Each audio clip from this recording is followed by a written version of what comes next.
પ્રણામ સૌને જય જિનેન્દ્ર.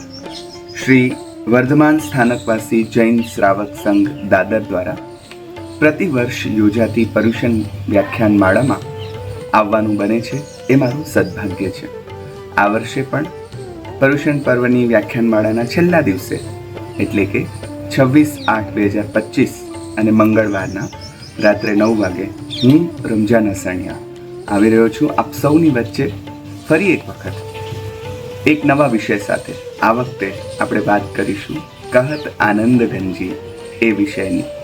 આનંદગંજી મહારાજે કઈ રીતે અધ્યાત્મના ધર્મના પગથિયા ચડવાની રીત આપણને એમના પદો દ્વારા શીખવી છે એની બહુ રસાળ વાતો સાંભળવા આપ સૌ આવશો ને.